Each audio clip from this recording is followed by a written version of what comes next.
So these spirits are inside of us all the time, and they always want to get out. And this is actually what Freud talked about a lot, that these spirits want to be expressed. They're desires that need to be fed. And if we do it consciously and intentionally, we can find ways to feed those spirits in ways that not only keep the spirits happy, but that benefit our lives, right? That give us some direction about what we need.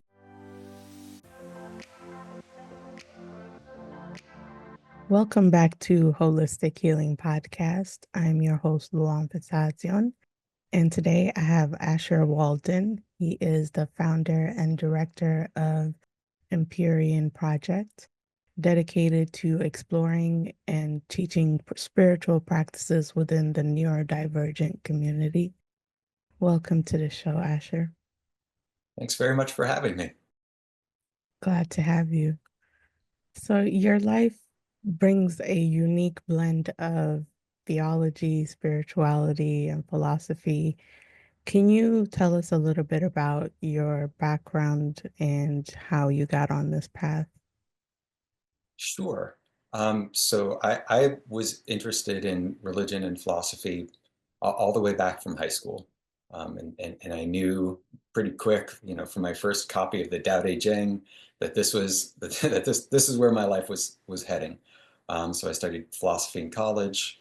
After college, I was a residential student at the Zen Buddhist temple, and I lived there as a monastic for altogether about 6 years, doing intensive um, Zen Buddhist meditation, doing retreats for months on end. And then I sort of got bored, I guess, and I realized that I really wanted to study. I was really kind of more of an academic, so I left the monastery and went back to school. I got a PhD in systematic theology, but my focus was really in comparative religion. So I continued to study Buddhism, studied Christian theology, studied Confucianism and Taoism, and a little bit of Hindu, Orthodox Hindu schools as well, but that was never really kind of a primary interest of mine. And then I was teaching Intro to Philosophy, Intro to Religion at the college level for about 10 years. And then I retired, really got burnt out, I should say, from teaching. And there was a couple reasons for that. I think one reason was because I'm a little bit autistic, and I didn't realize that. And that made it really, really hard and increasingly hard to do the work of teaching, putting together classes, interacting with students, and I was just approaching burnout. I didn't really realize that that's what was going on for me. Well, the other half of that was well, it was also kind of financial, right? I was adjuncting, which doesn't pay that well, and I realized that the stuff that I was teaching, although I enjoyed it and although I was learning a lot from it, I always felt like there was something that was not quite right. I always felt like I was teaching kind of what other people have said, but I was always trying to figure out what is it that they got right, to tease apart what has still held up, because philosophy and religion as well in academia, it's like people have the sense that you're just teaching these interesting ideas, but that you're not actually learning about the world or how the world works. And I always thought that that was wrong. A lot of students over the years say, especially when you're in college, you say, well, everybody has their own perspective. Everybody has their own view of things. And philosophers are just, anyone can be a philosopher or something. And I just didn't think that that was true, because I knew that there were things that they were getting right. And I knew that there were ways that these different traditions were approaching a body of knowledge that was the same body of knowledge, that there were these kind of central truths, these central understandings that they were all getting good data on and getting good interpretations of, but that we didn't have a good sort of overall model to kind of put these things together, to say, okay, this, after thousands of years of talking about religion and studying theology and writing these great, wonderful texts about who God is and how God works, there wasn't consensus. But I think, and I always thought that there was consensus, we just didn't have the right language to show in a clear way the things that the points that they were all kind of converging on.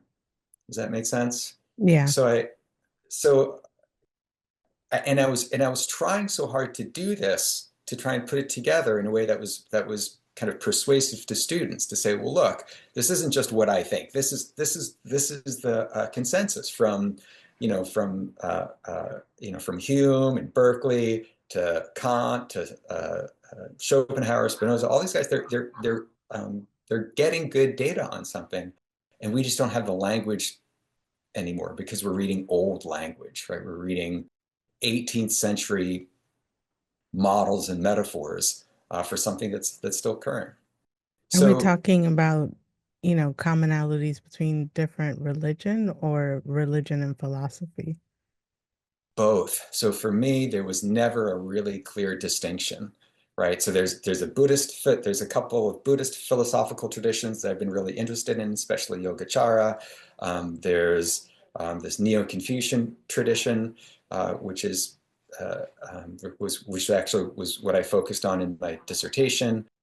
There's so-called secular Western philosophy, which is its own text tradition.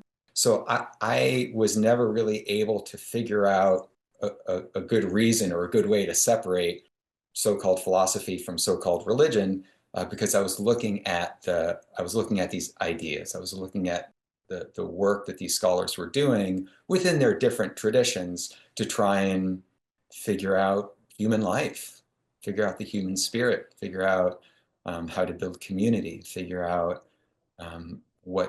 what it means to experience the sacred, and what and why we do it, and how it works, and what the benefits are, I guess.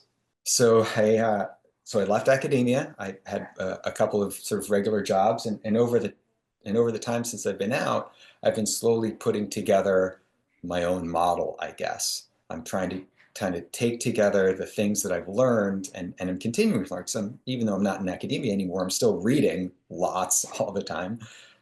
And I've been putting together what I've learned. And what happened was, at some point, I realized that I was never going to write a book. My brain doesn't work that way. When I was younger, I always wanted to write a book, and this would be my book. This would be my contribution to the world, right? My legacy, I guess. And maybe some people would read it, and maybe not, but at least I would get it out there, and see if it stuck. And then I realized that I'm not really good at writing big books. I write short things, and the way that I was gathering this information together as it was sort of collecting, it wouldn't make for a good book. But what I did instead was, for better or for worse, I designed this deck of cards. And each one of these cards is sort of like, I don't know, a chapter or an idea or a dimension of, like I said, what I've learned.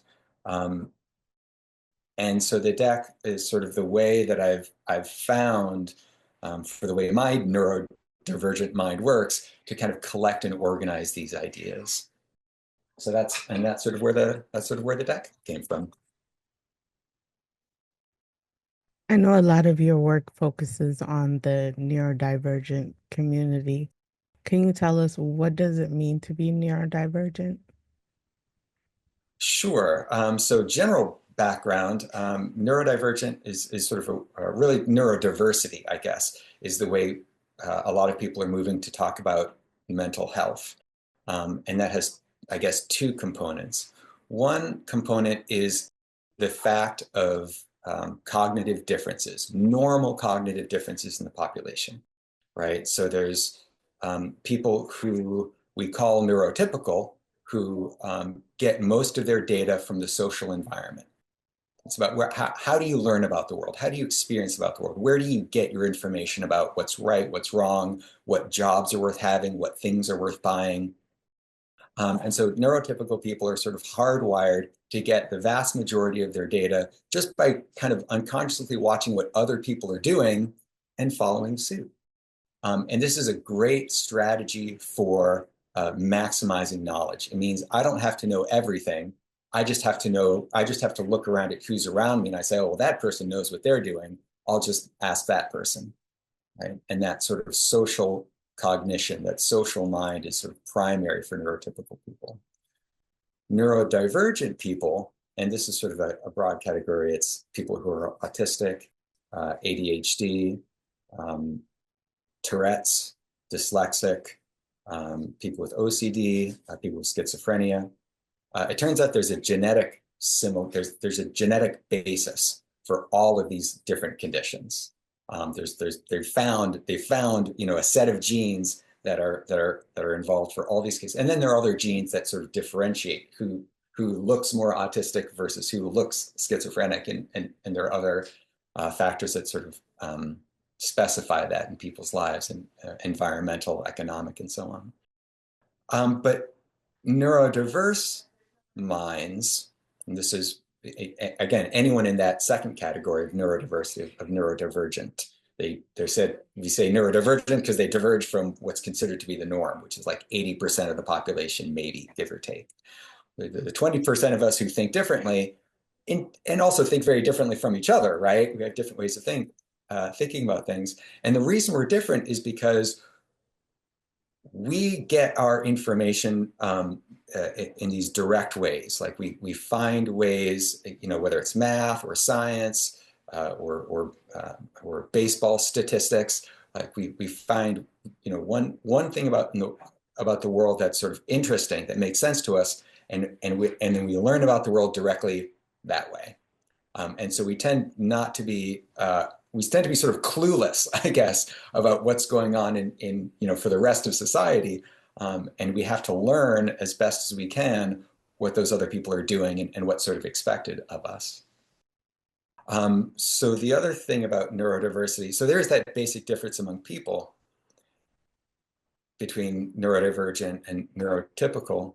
But the other thing I want to say about that is that it's really environmental, is that depending on what kind of mind you have, depending on how you get your data, some forms of life will be very easy for you, and some forms of life will be very different, very difficult. So if you're, for example, if you're neurotypical, you could get a job in an office or a factory, and you can learn how to do that job. You can pay attention to what everybody else does, and you can kind of plug into the system, and you can be fairly comfortable and make a good living.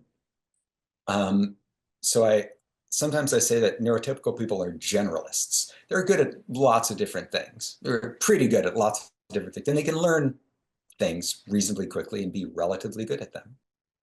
Neurodivergent people, however, are specialists. And that means that generally speaking, they find just those one or two things that they understand very clearly. And then they become the experts in that, right? Whether it's, how to build a radio or how to program a computer, or, the mythology of Lord of the Rings, whatever it is, they get into it 100%. And then they're kind of idiots when it comes to everything else, right? When it comes to things like paying bills, showing up at meetings on time, going grocery shopping, those things are very, very difficult, actually. And most people don't realize how difficult they are because they're good at doing them, right? But if you happen to be one of those people who struggles, getting all that stuff done, it's exhausting. Actually, a lot of my work recently, a lot of my thinking has really been about kind of mutual understanding between these two parts of the community. I don't like saying that there's a neurotypical community and a neurodivergent community, because neurodivergent people are sort of scattered throughout, in any kind of job, in any kind of area of research. You're always going to have that 80% neurotypical and 20% neurodivergent. And what's important is that they sort of understand each other and that they divide up labor in such a way that they're complementing one another, right? What are things that neurotypical people that have neurodivergent people around them, what can they do to help neurodivergents, I guess, have a better experience, whether it's in a job setting or it's a family or a relationship? I'm not an expert in accommodations. I don't come at it from a disability standpoint. Although I do think that those are important questions, and I think that there are some sort of nuts and bolts that we have to figure out, particularly in terms of lights, sound, personal space, privacy, kind of freedom. Generally speaking, neurotypical people sort of benefit from showing up at 8 o'clock in the morning and going home at 5 o'clock at night and having that kind of structure. Neurodivergent people tend to go in runs. When we're in a good work zone, we work and work and work and work and work, and then we crash and we need a couple of days to recover, right? So having a schedule doesn't really help us a whole lot. Some people benefit, some people don't. I want to talk about in the spiritual sense. I've heard you say like neurodivergent people experience spirituality differently. Can you explain your theory behind that and why?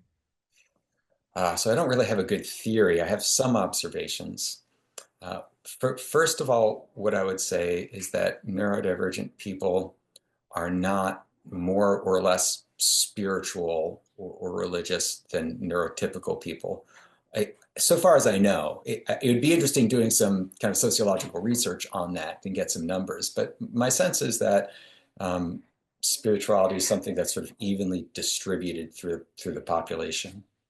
But focusing on a neurotypical person who is very spiritual and who's interested in religion versus a neurodivergent people, I do think you'll see some differences. For example, mainstream religious organizations, the church, a synagogue, are a good venue, I guess, a good environment for neurotypical people to explore religion because it's social, because they get their information primarily through other people, through authority, a trustworthy authority.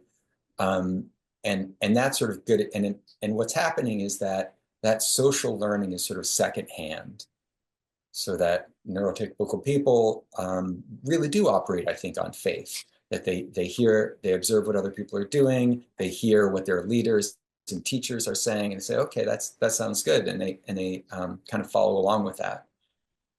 That kind of experience of spirituality is much more difficult for neurodivergent people. For people who are neurodivergent, if they are interested in religion, if they are interested in spirituality, they have to really experience it for themselves, right? They have to find tools of kind of geeking out on spiritual practices and spiritual technologies and spiritual kind of technical languages, because they we don't like kind of surface level knowledge, surface level data, right? So everybody can interpret a certain amount of data, right? Everybody's got a certain bandwidth that they can of data that they can perceive and interpret and engage with in a meaningful way. But we all have our limits. Neurotypical people tend to have a broader range of data, but that data is sort of shallower.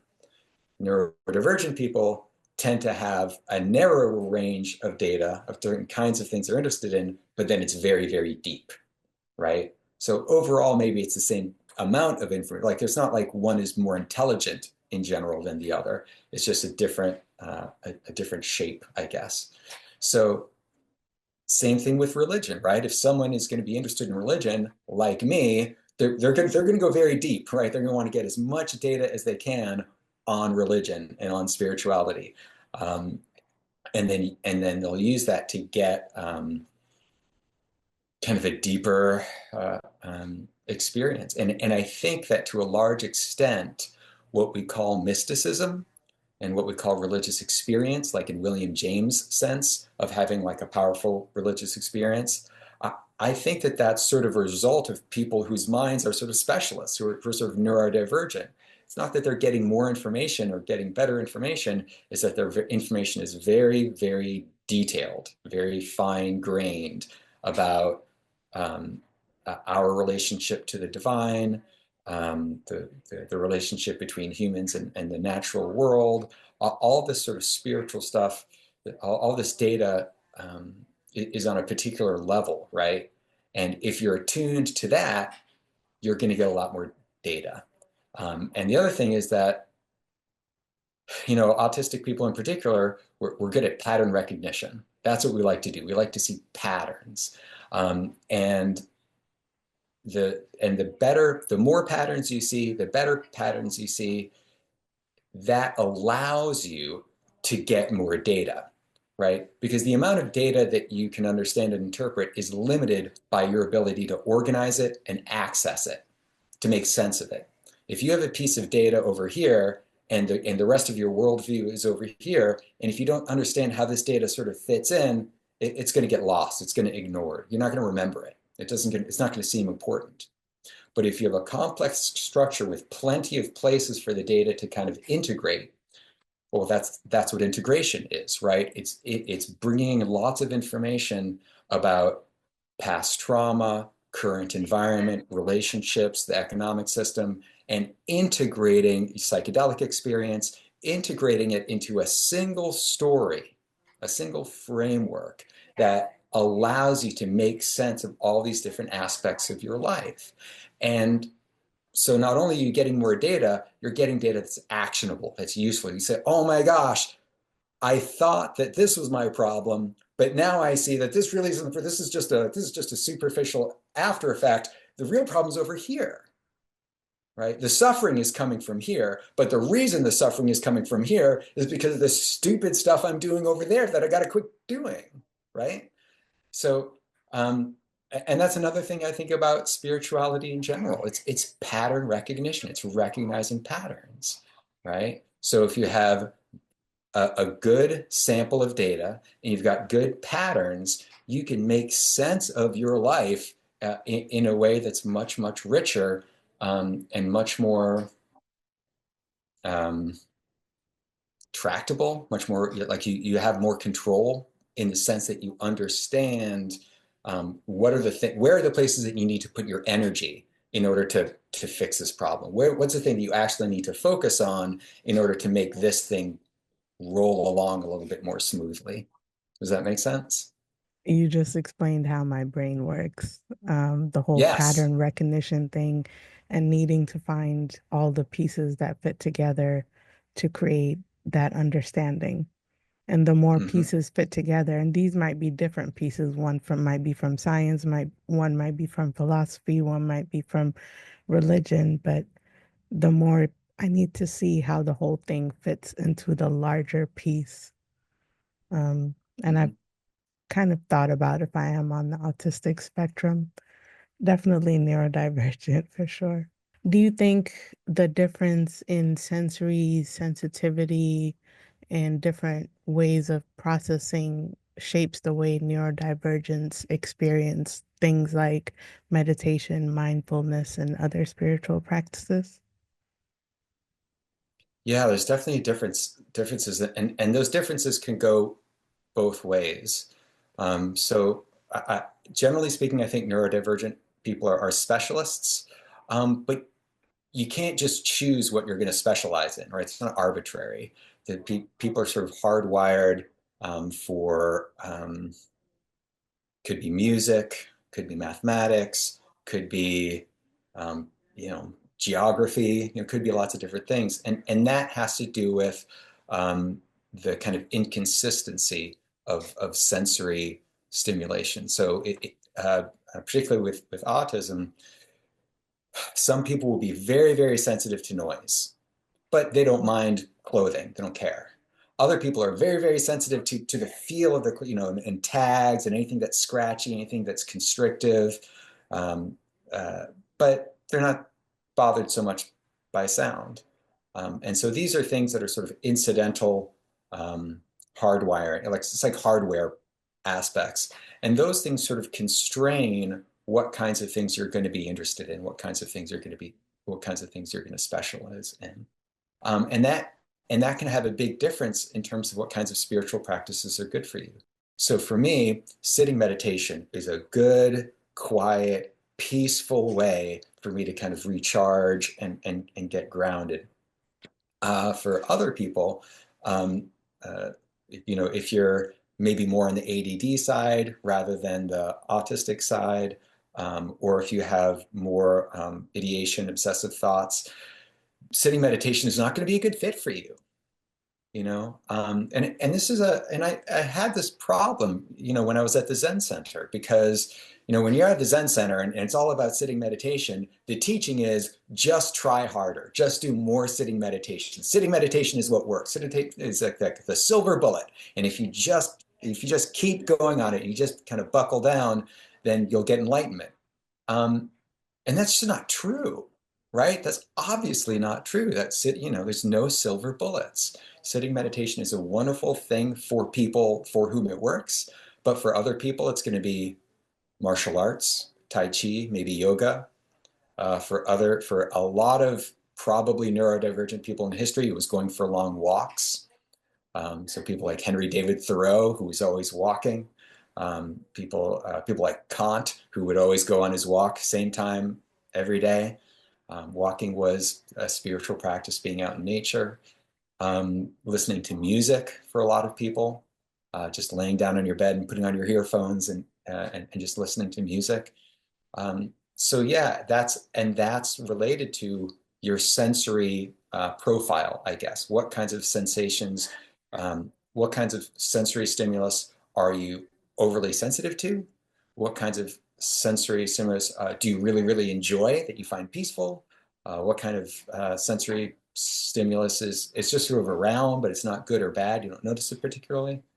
And that is another thing that I think that neurotypical people should understand about neurodivergent people, because it's not like, oh, we're all sensitive to sound. We all need perfect silence. That's not true. Some people it's sound, but for other people, it's more about privacy and personal space, or more about the lighting, or more about interruptions. Having a lot of interruptions throughout the day is very, very infuriating for someone like me.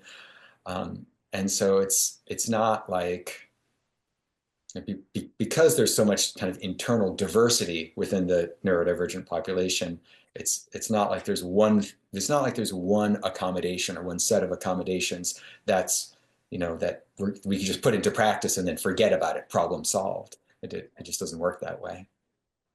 Yeah, that's an interesting perspective. Like I can do sitting meditation, but where I feel the most relaxed, the most meditative is when I'm walking in nature or doing something that doesn't require me to think. Like, whether it's like washing dishes doesn't require me to think. So my mind is automatically programmed to go into the meditative state, or yeah, like listening to music.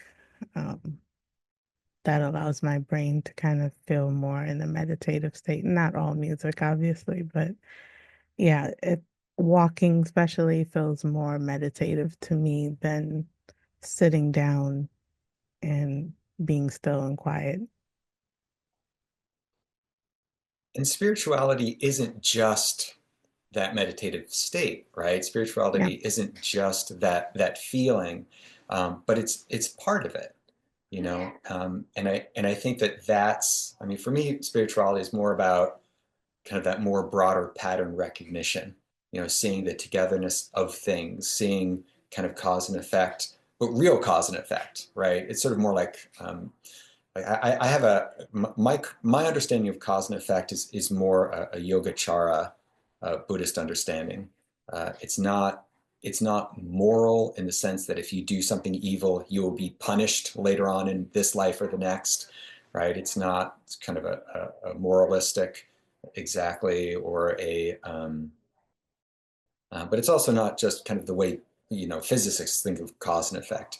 It really is um, within the Yogacara perspective, the manifestation of seeds, the manifestation of these energies or powers or spirits showing up in the real world. But the way it shows up in the real world is not linear, right? You see a scattering of events. You see sort of these synchronicities, like an event here, an event here, an event here, and together they form a pattern. And that's how karma manifests itself, right? You have a shape or an idea. Um, say it's something like the phoenix. So this is a phoenix, this particular card. It's a card for sacrifice. And so you might be, I don't know what you're struggling with in your life right now, but you might go through a time where the phoenix image just sort of appears on a billboard, in a conversation with a friend. Uh, maybe you read something about the phoenix in one of your spirituality books about dying, being born. Maybe you watched Harry Potter and you saw the phoenix, Dumbledore's friend who's the phoenix.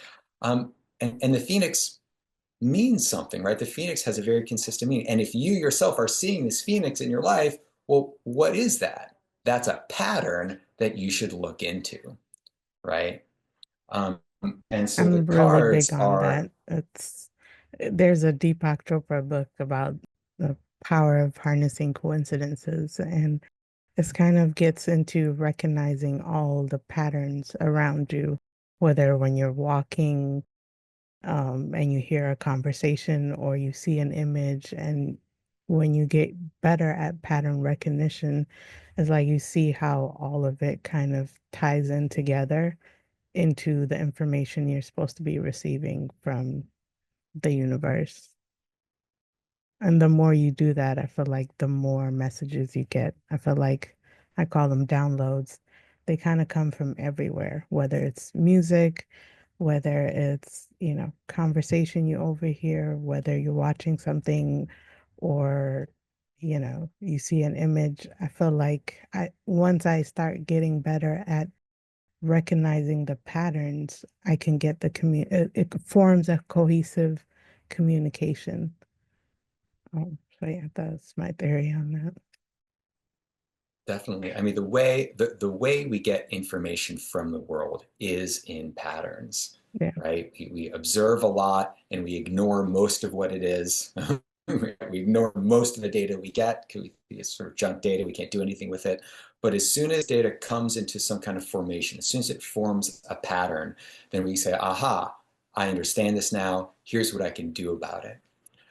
So with Jung's idea of synchronicity, he called it an acausal connecting principle, but that's not what I would say. I would say that it is causal, but it's a different model of causality because its causality is manifestation, right? There's some kind of energy, there's some kind of spirit, right? And so the spirit takes the form of this phoenix when the phoenix is the image that represents where you are in your life, what you need to do, how you need to think of it in order to get through this next challenge, this next hurdle, right? If you've got a problem, there's lots of different ways that you could solve a problem. One way to solve a problem is to avoid it, right? One way to solve a problem is to put a bomb under it and blow it up. One way to solve a problem is to ask a friend, could you take care of this for me? The Phoenix says the right way for you to solve this problem is to die and then be reborn on the far side of it. It's sort of a scary message, right? That's sort of terrifying. But if you're seeing that message, if you're seeing that phoenix, then that means that it's something that you yourself know, right? It's something that you yourself are recognizing, and that's something I think is very, very powerful. You can get from a teacher general principles of how the world works, but it's hard to get from a teacher or even a coach or a therapist the right way to solve this problem at this time. And that can ultimately, that can only come from you, right? Because ultimately you're the only one who knows what the problem really is and what your resources are. So if there's some way that you can draw out from your own kind of unconscious, from your own intuitions, from your own series of engagements with the world, the right pattern, that's that's good data. That's actionable data. So that's also I think is a pretty good description of how these cards work, right? That they're, each one of these cards is a pattern, right? An archetypal pattern, very familiar images. And if you just know, if you just sort of learn this language, these are the kinds of, this is sort of vocabulary that the spirit uses. These are the masks that the spirit wears in order to convey something, in order to do something, in order to communicate something. And so if you sort of learn that language, if you get, oh yeah, this is very simple, this is how the human mind works, then it gives you sort of training in pattern recognition. It gives you training in looking through the data, finding the right data, and putting it together in ways that are meaningful. Is it different from the regular tarot deck? Yes and no. In some ways, it's the same idea. Whatever it is that makes tarot decks work and what makes them effective for people in the various ways that people use tarot decks, those same kind of metaphysical or psychological principles apply. So this deck is designed quite differently. I've really started from scratch. You know, I didn't start with a tarot deck and say, well, these things that I like and these are the things that I don't like. I started collecting these images about I guess I want to say about 3 years ago, and I tried to compile as short a list as possible, right? You want the smallest number of images that you can that allow you to express the greatest range of experience as you can. And there's a number of traditions that do this, right? There's the tarot deck one, obviously, but there's also the I Ching, right, which is this ancient Chinese set of symbols. And each one of these is meant to describe a certain pattern in human life. And that if you understand each of these patterns, that's pretty much the whole thing, right? In Buddhist epistemology, there's a tradition called Abhidharma. And one of the things they do in Abhidharma is sometimes it's described as Buddhist psychology, but it's not quite psychology because it's metaphysics.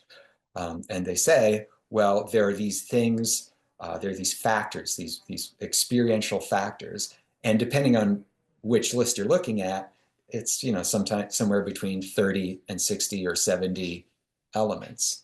So there's this idea in a lot of traditions actually that you can understand the whole of human psychology if you have a kind of periodic table of the elements of the mind or of the spirit or of consciousness. And I use those words interchangeably: mind, spirit, intelligence, consciousness. They're just sort of different ways of talking about the same thing in sort of different contexts. And the idea, and this comes from Plato and from uh, Jung's understanding of the archetypes, is that the mind works in these very consistent patterns. Like we can be empirical scientists about how the mind works in terms of just kind of isolating these different mental factors, these different ways of these different spirits, these different important facets of the world that we are able to engage with, and just first of all, just getting a good list of what they all are, and then analyzing how they fit together, how they come together, what is necessary, what kind of patterns you need in order for them to fit together in ways that are meaningful and coherent, and what ways in which they sort of fall apart. And again, there's different ways of talking about this in different traditions. So in Buddhism, the primary factors are ignorance and knowledge, wholesomeness versus unwholesomeness. And basically the idea is that there's some factors that are naturally harmonious and that naturally harmonize with other factors. But then there are these other factors that are kind of tend towards disbalance, that are unruly, and that you need to, and that it's a lot more work, let's say, to find ways to make those things fit, I guess, in the psychic economy. So, for example, if we're talking about sacrifice, if we're talking about hospitality, if we're talking about intimacy, there's a lot of things that are sort of naturally and inherently good human experiences to have, right? Different kinds of community, different kinds of friendships, different kinds of learning about the world and experiencing the world, and competition. All these things are good.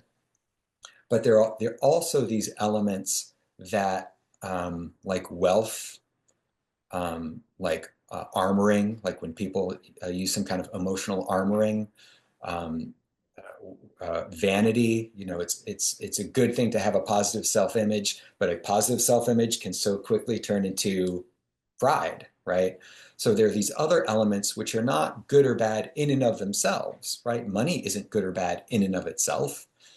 Emotional armoring is sometimes emotional armoring is exactly what you need to survive a situation. But the armoring itself later on can become this problem, this interference, this isolating thing. And so the way the deck is structured is meant to show in a very transparent way, the majority of elements are wholesome and good, and when you get it, great. But there's these other elements that have to do with self or with ego that we need in order to function, in order to be human, but that have these sort of dangers that have, and when they connect to each other, um, they can accentuate or amplify the negative characteristics rather than being in a balanced way. So the deck is meant to be really a teaching tool, I guess. So the tarot has the tarot. The thing about the tarot is you have to actually know a lot about it. You have to have a certain amount of information about what the suits represent. You have to know some astrology. You have to know maybe some Kabbalah or some Kabbalah, I guess, or some of the history of alchemical symbolism in the European tradition. And the more you know, the better you get. Oh yeah, this is why things are the way they are. And I really wanted to design a deck that you didn't need all that stuff. I wanted to design a deck which was a vehicle that you could learn all the information that you needed in order to kind of interpret the deck and more importantly, to interpret your life, right? To use the deck to interpret your life, right? It's at the end of the day, it's a tool. I feel like with every deck, even the tarot deck, they all have their own descriptions and structures, but from what I've noticed, everyone, after using it for some time, derives their own, through their pattern recognition, they derive their own meaning for each card. No matter what the definition says, I think that is what it's supposed to be used for. Like I might think, certain cards mean one thing, but another person interprets it a different way. And I think with all of them, you're supposed to kind of come up with your own interpretation, overusing it over time, seeing the patterns, what it means to you. Just like number synchronicities, that's how they work for me. Um, I formed my own interpretations of when I see certain numbers over and over again, I formed my own idea of what that means, what that communication means, because it always happens at certain times. So I know certain numbers means there's a change coming, certain numbers means, like I've had to form my own interpretation. And I think that's how all cards should work. Just recognizing the pattern. I think it means something else to everyone.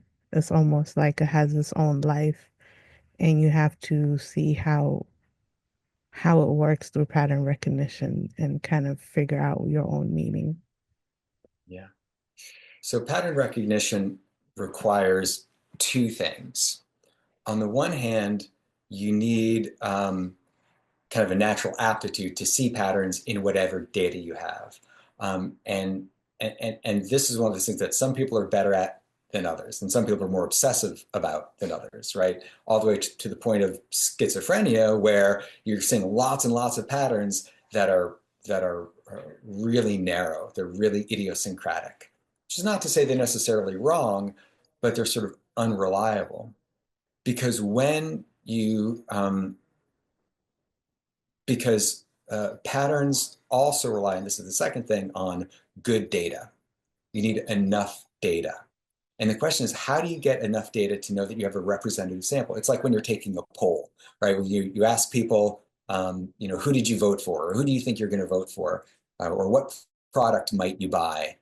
You can't just ask 1,000 people. You need to make sure that there needs to be some way of sort of calculating for any, how many people do you need to ask and which people do you need to ask to get a representative sample? So generally speaking, the more data you can get, the more likely you are to have a representative sample. So you could have a small sample of data and have someone with a really good pattern recognition and see the patterns that are right there, but you've got a weird sample, right? You're just asking a lot of 65-year-old white men what they think. You'll see a pattern there because a lot of times they think the same things, but that's not going to be a representative sample. So on the one hand, you need enough data. And on the other hand, you need people who are interpreting that data very well. Because the other thing is, the more data you have, the more difficult it is to find the patterns. So you can have small data, small set of data, and it's easy to find a pattern, but it might be a really local pattern. It might be just a pattern of your life, useful in your life, but not something you can apply broadly.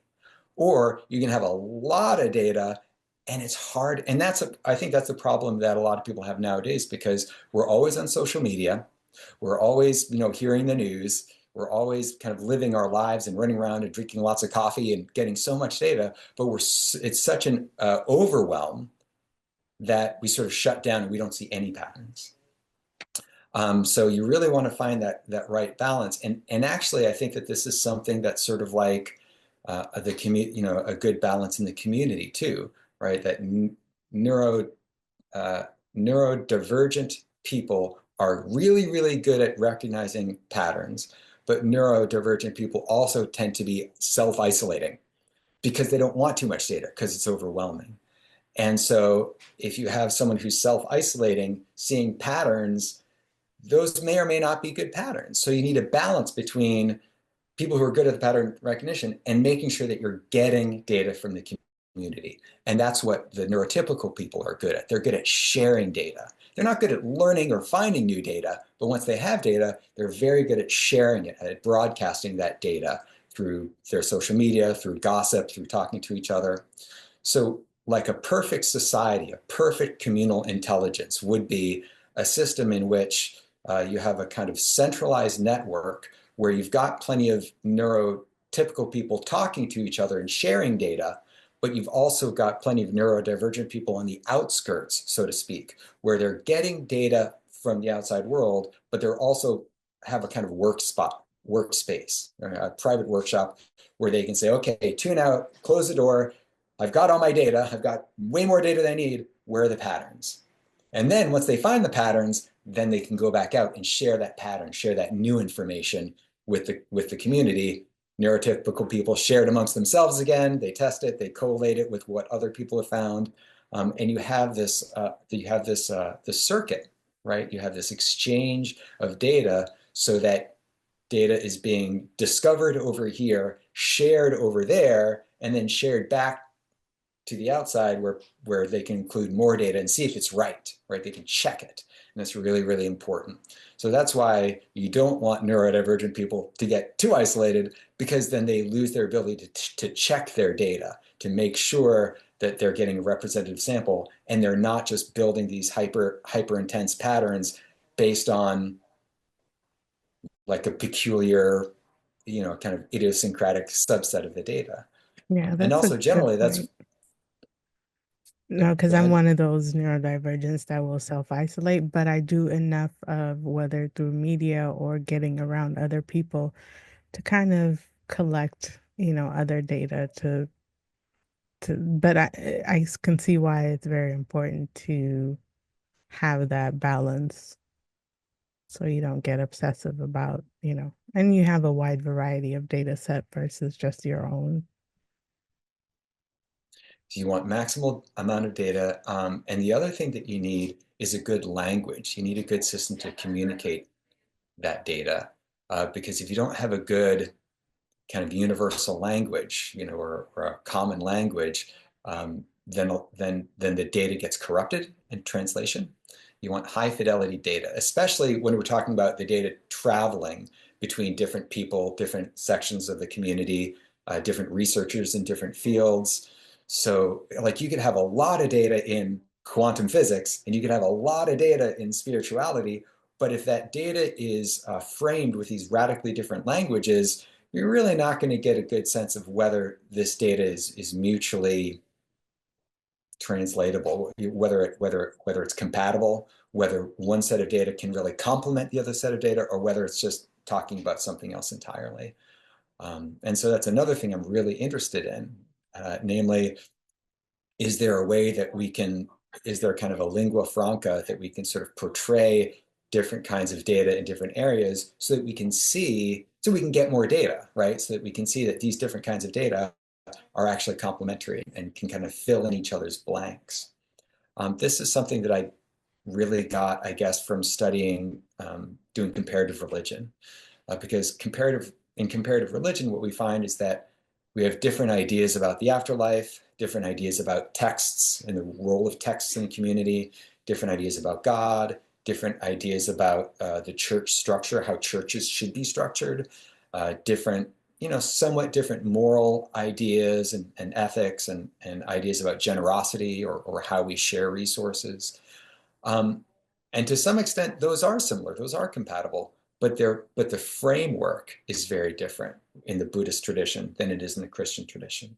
So anytime you sort of translate across traditions, something gets lost in the tradition.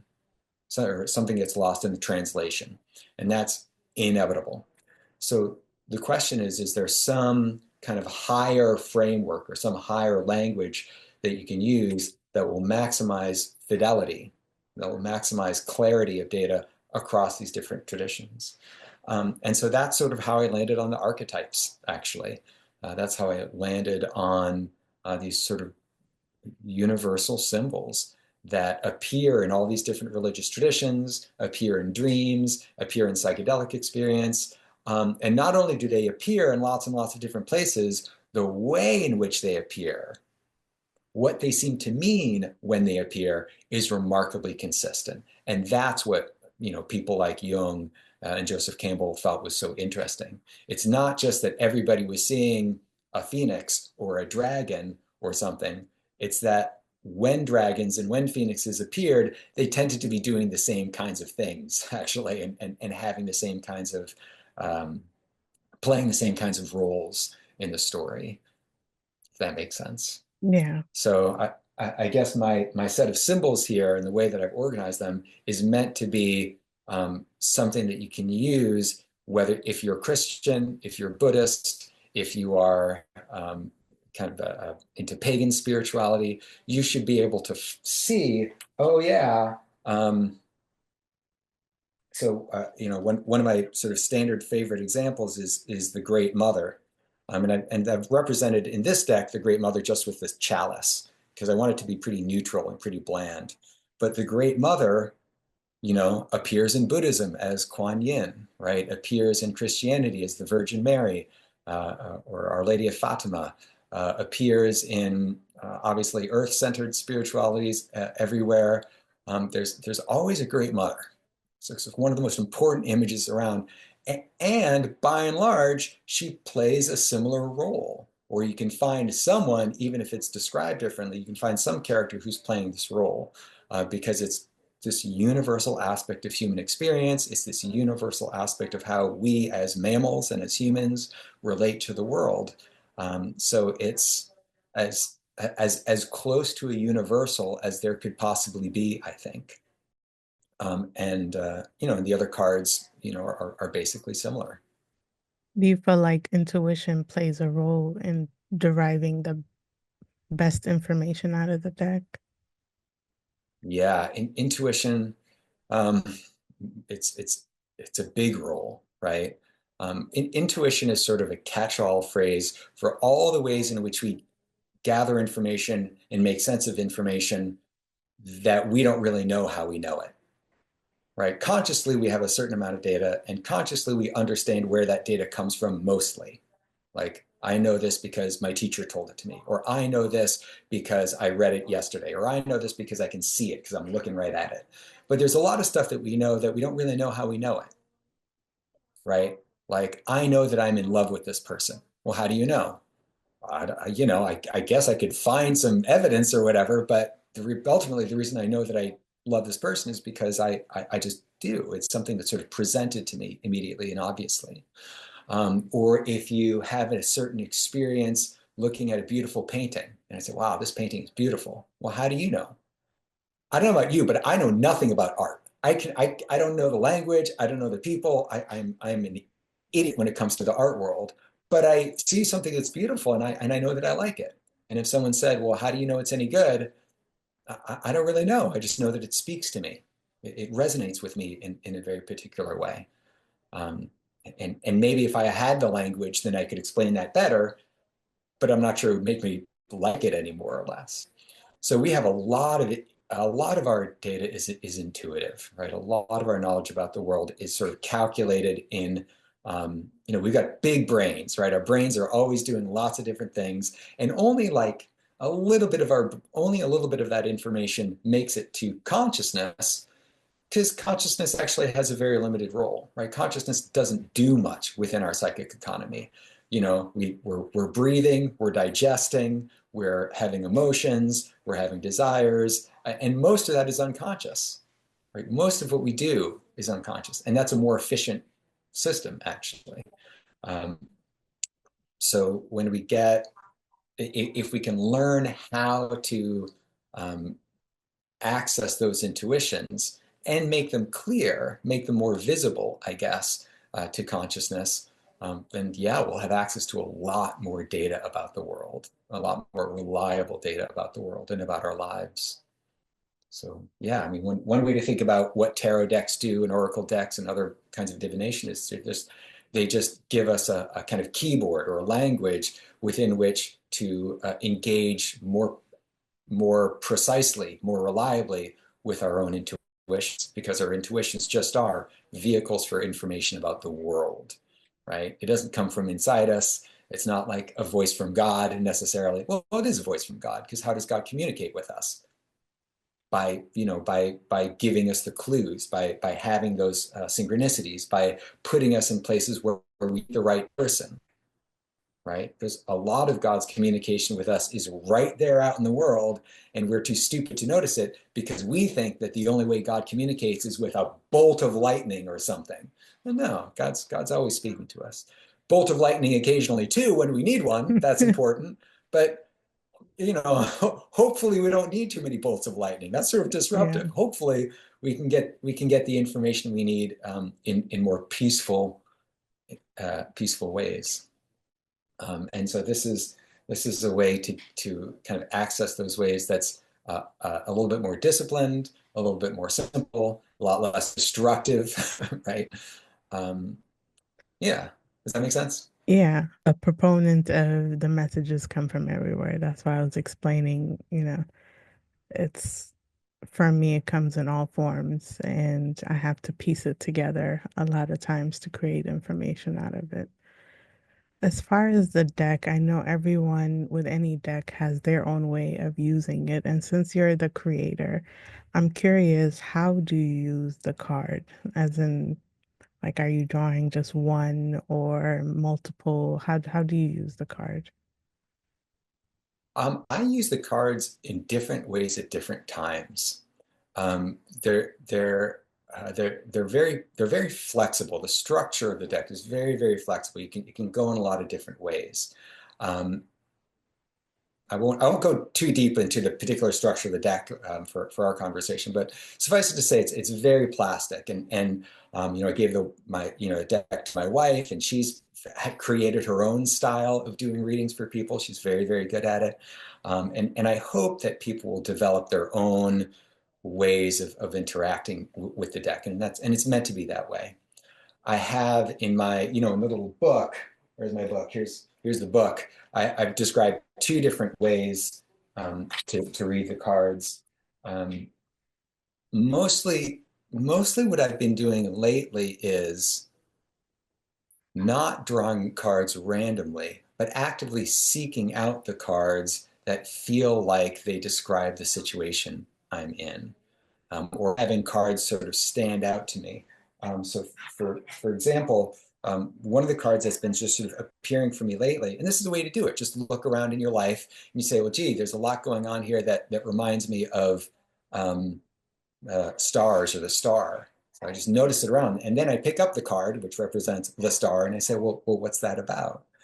So sometimes it's just one. Sometimes it'll be a series. So I have a spread that I've developed for this deck that's 8 cards. And the first card is called the invocation. It's what's the situation? What is it that's calling for some kind of response? The second card is called the throne, which is what's the ruling principle? What is it that I have to do? And so on, all the way down to the 8th card, which is the crown or the fulfillment. And says, well, for this series in my life, whether it's a week, a month, a job, a relationship, what's the final sort of outcome or fulfillment of this karmic trajectory? So that's one way to do it.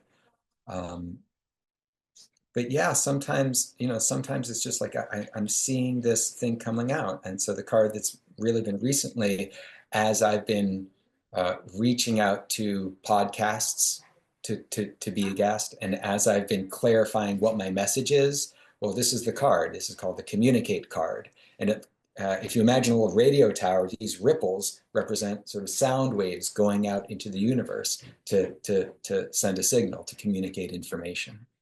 And so that's sort of what's going on now. Out of curiosity, Um, what's your process? Are you like shuffling through, or do certain cards call to you and then you do that? What's your process on that? Just curious. like I said, it's one or the other depending on where I'm at. Mm. So I do times where I shuffle, and I take some time shuffling, and I draw the cards, those 8 cards, or one of the other spreads that I do, and I just, and I read it just like a tarot deck. And other times, as I said, I pull out the cards. I say, well, in the last 3 days, or in the last couple of days, these are the 3 or 4 cards that I've seen. And then I pull out those 4 cards from the deck and I put them next to each other and I look at, well, these are the images that I've seen. What's the story that they tell now that I put them together? Right? What is the arc, or what do they in what ways do they mutually complement each other? In what ways do they show kind of what the struggle is? Or sometimes you have a couple of cards that really say the same thing, or that really supplement each other. And sometimes you have a couple of cards that are like almost enemies, right? And you're like, oh yeah, this really is a conflict in my life. I want this, but I also want this, but they don't go together. And so the cards show that, they sort of display that. And then they also give hints, given the other cards, about how to kind of reconcile them. So for me, it's really like storytelling, saying, well, these are the characters, these are the spirits, these are the gods that have come to council, and they want different things, they like different things, but they're all there for a reason. How do we, what kinds of deals can we make to make sure that all the spirits get what they want?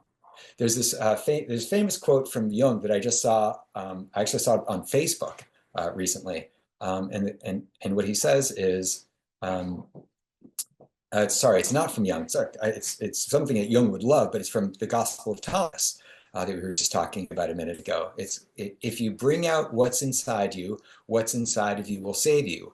But if you sort of shove down what's inside you and keep it trapped within inside you, then what's inside you will kill you.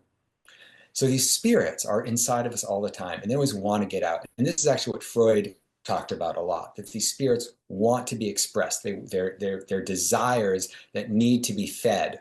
And if we do it consciously and intentionally, we can find ways to feed those spirits in ways that not only keep the spirits happy, but that benefit our lives, right? That give us some direction about what we need. But if we just repress them, right? If we just ignore it, if we just sort of tamp it down, that energy is going to get moldy. It's going to ferment. It's going to turn into a demon. And that's sort of how demons get born, right? Those energies that get repressed, that get pushed down, that we treat as enemies. If I treat that spirit as an enemy, guess what? It's going to become my enemy, right? And the longer that kind of enemy relationship grows and festers, the harder, the worse it's going to be when that spirit comes out, because it's going to come out. It's going to come out one way or the other, whether we recognize what it is, whether we like it, whether we blame ourselves, or whether we project it on some other people that we don't like, one way or the other, it's going to come out. And it can be very destructive.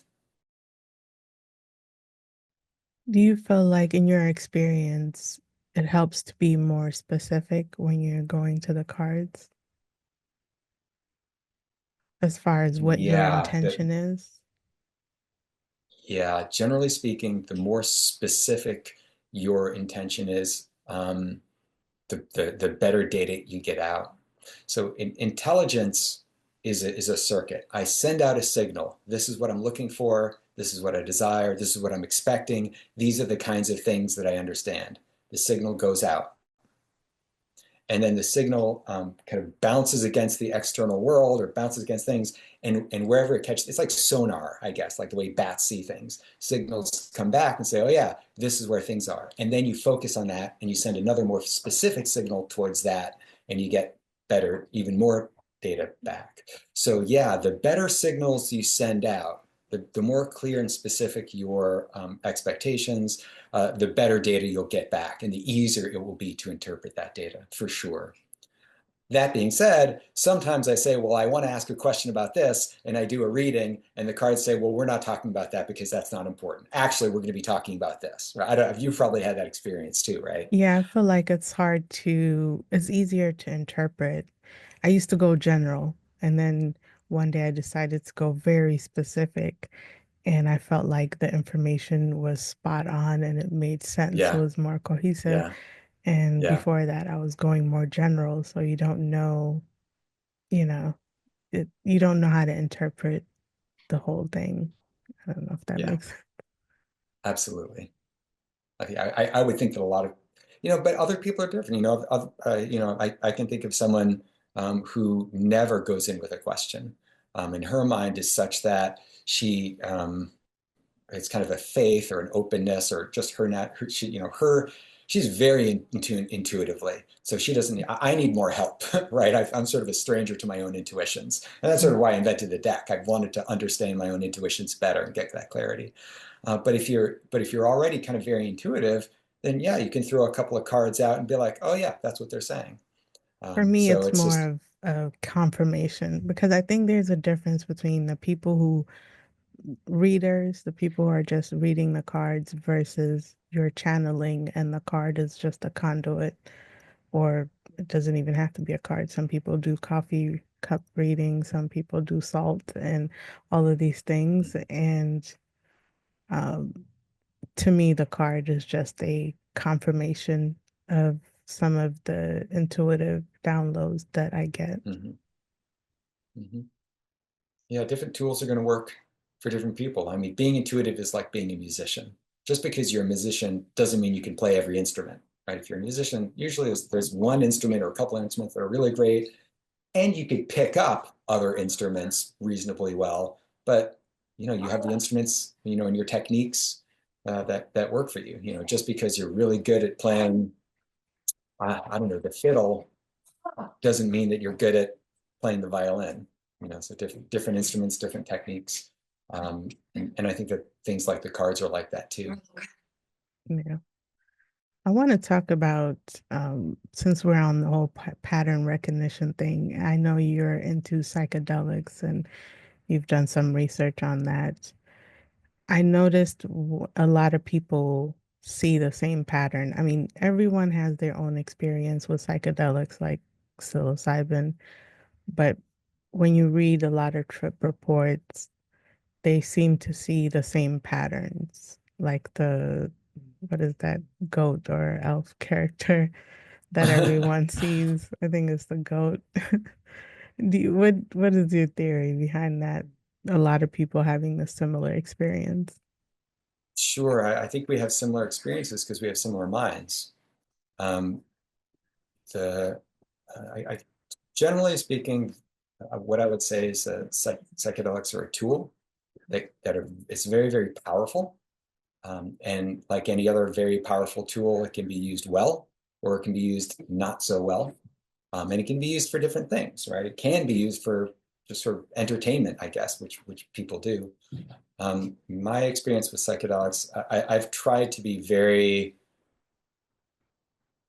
precise, very conscientious about when I do it and why. It's sort of like consulting the oracle, right, or consulting the tarot deck. You don't do it just every day just for fun because you'll get a lot of junk.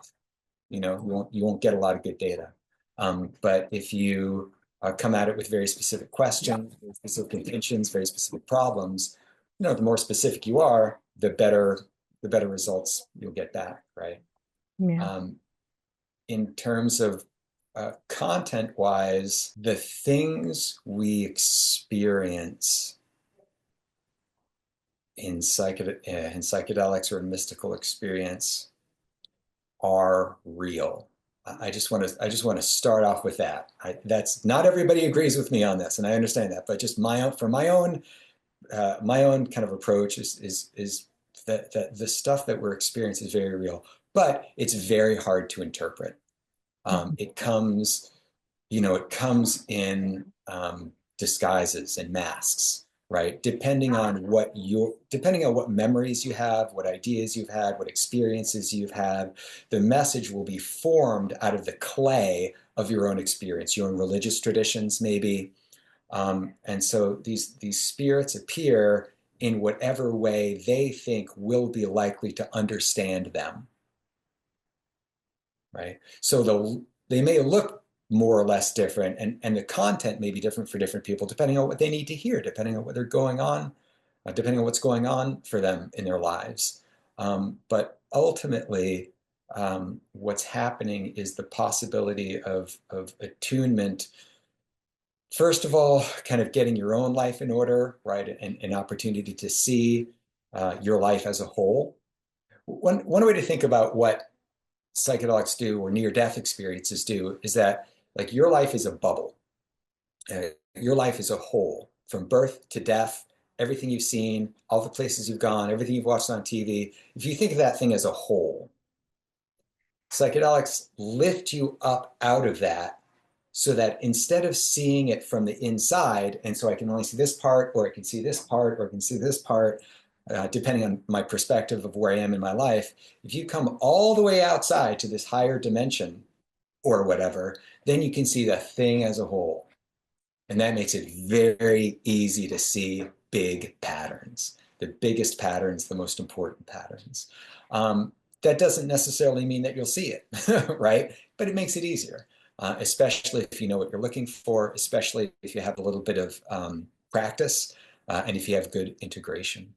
So yeah, I do think that psychedelics are very, very helpful. I do think that people will tend to see the same things, but I also think that it's like different religions, right? Different religions, different traditions have their own native metaphors and models and languages, their own commitments. In any given system, you have data that's sort of clear data of what's actually going on, but you also have metadata, which is the data that sort of holds the story together. And both of those things can be different, right? Because in different parts of the world, if you're living in a rainforest versus if you're living in a skyrise in New York City, your data is going to be different. Your environment's going to be different. The spirits will be different. And then it's also true that the stories that you have, like an indigenous tradition about how to tell the story, is going to be very different from someone living in the city who's watched The Matrix 500 times and is really into simulation theory. Like they're going to have different models, so it's going to look different, and some of the insights may be different, and some of the things that are sort of most usable and practical out of those traditions may be different. But ultimately, the universe is just one big data set, right? The whole universe is one big data set. And, you know, you're never going to get all that data. But if you've got a representative sample or a relatively representative sample, and you've got good methods for putting that data together, good patterns, that's what that metadata is, you can get a lot of good you can get a lot of good information. And those of us who grew up in different cultures and those of us who are experiencing different things can pool our data together. This is why it's so important for us not to be in silos. That's why it's so important for us who are on different coasts, different races, different religions, different backgrounds, to pool our data. Because my data may be very, very good, but it's very, very good data in a very limited middle class, suburban, um, uh, highly neurodivergent context, right? Whereas someone growing up in the Midwest, in I don't know, a Cambodian immigrant community, they're going to have different data and different strategies. So we want the best data that we can find from wherever we can get it. And we also want the best strategies, the best patterns from wherever we can get it. And the more we sort of pool that data and the better our techniques get for organizing that data, the closer we'll come to real one world global, it's a religion, but it won't really be a religion. It'll just be Mm. what we all know about how the world works. It won't just be religion, won't be science, won't be politics, won't be economics. It'll just be everything that we've learned and shared with each other about what the best ways are to live. And Yeah, I that's think with and that's the whole psychedelics, thing. it's going to use whatever, like you said, whatever data set that is available in your brain to create whatever information that you need. So it's limited to whatever is in your brain, and everybody's brain is different. So it's good to get everyone's perspective. I think spirituality works the same way. Um, I don't recommend, I mean, psychedelic is one of those things, it's not really meant for recreational. It's more medicinal or once in a lifetime or whatever it is. But I do feel like the information is so complex that when you're out of that state, it's so hard to explain because the information is so multidimensional. Do you feel like there's certain spiritual practices that can help you integrate the information? Uh, Journaling is really good. Journaling is good for remembering. I mean, so much of what happens, I mean, it's such an overwhelming flood of data in a psychedelic experience, right? So doing a lot of journaling, especially right after, is a good way to remember things that you will guaranteed will forget within a matter of hours, never mind days. Um, Doing a lot of reading is important for me because this stuff is archetypal. This stuff is described in religious and mystical traditions. You might think you've seen, like, I mean, one thing that happens to a lot of people is they come out and they're utterly convinced that they've seen something that nobody else has ever seen. Bad, lots of people have seen it. You just read the text and say, oh yeah, this person said, yeah, this person said. So, and that gives you, first of all, a little bit of humility, which is always a good thing. And it also gives you a language because if you see something, but you don't have a good language. Yeah, I feel like how many color words do you have? How many words do you have to describe different colors? I have like 10 or 11. There's other people who have like hundreds of words that they can describe different shades of color, and that makes Mm. a difference. And it's the same thing with true with psychedelic experience. Like you really want like a lot of words. You want a lot of specificity to describe what happened to you. And if you don't, then your ability to express and to interpret and to understand what happened to you and to put it in practice in your life is going to be limited. So you might have the most wonderful psychedelic experience ever, and you may feel like you've learned a lot. You may feel like a different person, but 2 weeks later, you've forgotten 90% of it and you've put into practice 0% of it. That can happen, right? So anything that you can do, again, to pool information, pool data with other people who are doing the same thing, anything you can do to learn some technical language that will make it easier for you to remember and to interpret and to put into practice what you've experienced. That's the integration work. That's what integration is. Yeah. There was a time where there's a big database of trip reports. I forgot what the website was called. It's been a long time, Mhm. but I was just fascinated with people's experiences because I was scared to try it for myself. So I just wanted to see from my own research, like what people were experiencing. And then I also was fascinated with near-death experiences, and I just saw the pattern between these Mhm. two experiences, which gives it a little bit more validity. It's like having that experience without going through the near death. Um, Right. You don't want to. avoid that if you can. And if you add to that um, trip experiences, not contemporary ones, but from um, William James, the variety of religious experiences, people who've had mystical experiences all across the world in different religious traditions. Um, some of them are really near-death experiences. Some of them are the result of intensive spiritual practices, meditation, fasting, drumming, uh, sweat lodges. All of these things can psychic holotropic breathing is a really good, really reliable way of inducing a psychedelic experience without any drugs.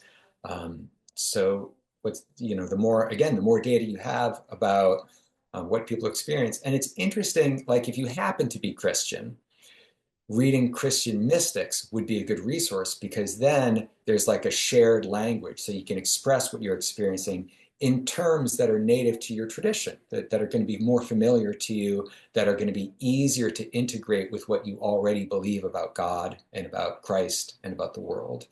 And so there's a lot of people who've done that kind of work.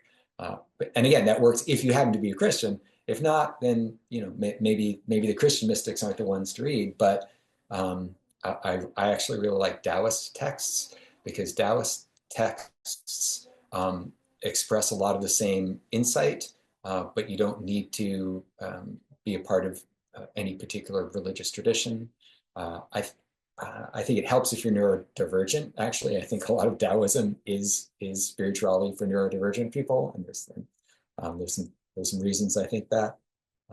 So if you don't have any other religious tradition, and you're interested in psychedelics, and you're interested in and if you are neurodivergent in some way, I highly recommend Taoist texts as the text that will be most helpful in integration.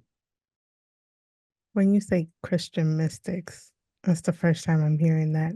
Can you give me an example of mystic in the Oh Christian yeah, community? so Meister Eckhart, Jacob, Jacob. I'm not sure how to pronounce the name. It looks like Burma. Um, the early mystics, the Desert Fathers, Teresa of Avila. There's a number of mystics in the Middle Ages. There's a particular in from Great Britain. There's the Cloud of Unknowing. Um, there's the Dark Cloud. The Dark Night of the Soul by Saint John of the Cross. There's if you look up Christian mysticism just on Wikipedia or something, you'll find a good list of the ones that are sort of most popular, and a lot of them, a lot of these people are the writers that were most influential in the theosophy and the interest in world religions in the 19th and 20th centuries.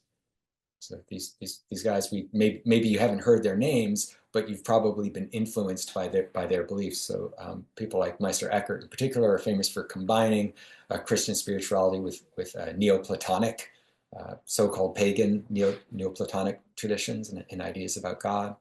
Very influential. And that stuff has been influential up to the 20th century, in fact. So this again, if you're interested, there's a lot of great literature there, and it's useful. Well, Asher, this has been such an enlightening conversation. Before we close it out, is there anything you want to leave the listeners with? Ooh, that's a tough question. Is there any one upshot? Um, I guess I would say, oh, well, so here's sort of a public service announcement that I just sort of think is important, and I'll just share with you and your listeners. Do not confuse spirituality with mental health. A lot of people think that they can fix their mental health problems by way of spirituality, and that's generally not true. It doesn't necessarily hurt, but it doesn't necessarily help. If you are having mental health issues, start to address those the old fashioned. And I say that as someone who sort of speaks, I'm sort of speaking on behalf of the neurodivergent community and neurodivergence. According to some people, just is a mental health issue. It's not how I think of it, but for if you're neurodivergent, what that means is it's more difficult to find a good fit between what you're good at and the environment that you feel safe and comfortable at, and the outside world, right? If you're a neurotypical, you can live anywhere and probably find ways to be happy. If you're a neurodivergent, you've got to be very, very careful about how much news you read or hear about, right? So you were telling me before that you're kind of on a sensory fast. Oh That's really, yeah, really I important. check out. So focus on mental health stuff first. That may, whether that means using psychedelics. Well, actually, psychedelics have shown a lot of promise for treating PTSD and addressing other mental health issues. So if you're using it, not recreationally, if you're using it in these very intentional ways with a lot of integration support, that can help. Make sure, even if you're sort of doing these two things at the same time, which I guess we all are, make sure that that in your mind, there are two different categories: mental health, feeding my body, getting enough rest, being careful about who I interact with, making sure that I have a job that doesn't suck my soul dry, right? Mental health stuff. And then the deeper spirituality stuff has to sort of build off of that. But your spirituality will be limited, I think, by your mental health stuff. So the idea that you can skip the dirty work of mental health stuff and focus on um, spirituality, I think it's a little bit of an illusion. I think it's something that a lot of people fall into. So It's again, they funny. go hand in hand. For me, I have them under the same umbrella. Like spirituality means first step is you got to get all your mental, physical, emotional baggage. You got to deal with all your blockages and all of that. Then you can get to other trying to get into other states of um, whether it's meditation or whatever your spiritual growth includes. For me, I have them under the same umbrella. But even you, in just what you said, they're connected, but it's like first things first, Yeah. right? You can't escape personal development, period, or self-improvement, whatever you want to call it. You got to get your shadow work, your inner work, and all of that Mm-hmm. before you can You even gotta get benefits out of spiritual practices. you got to get your, for lack of a better term, morality. It's not conventional morality. It's about authenticity. It's about being honest in your own mind. It's about being very, very, very, very precise about what the truth is, right? So if you want to know your own inner truth, if you want to be authentic, if you want to figure out who you really are and what you're really good at, and even just to understand what you want, that's a very, very disciplined truth practice. And you can't do that truth practice if you're ever telling any lies. If you're in sales, forget about it. You just can't do it. So you've got to get that kind of external work, so you got to get all your ducks in a row, right? You've got to get Yeah. your external relationships, right? Livelihood, right? Practice, and then also do the internal work with trauma, with addiction. If you suffer from addiction, get that stuff square. And then also there's this other thing about sitting meditation and just really enjoy and just really deepening your connection with the divine. All those things are important separately, and there's a relation, there's a mutual harmony between them, right? They support one another, but they're different tasks, and we sort of have to make sure that we're treating them separately. Yeah, that's a good point. Thank you, Asher, for this enlightening conversation. And for the listeners, I'll have his information in the description. Thank you for listening. Thank you for having me.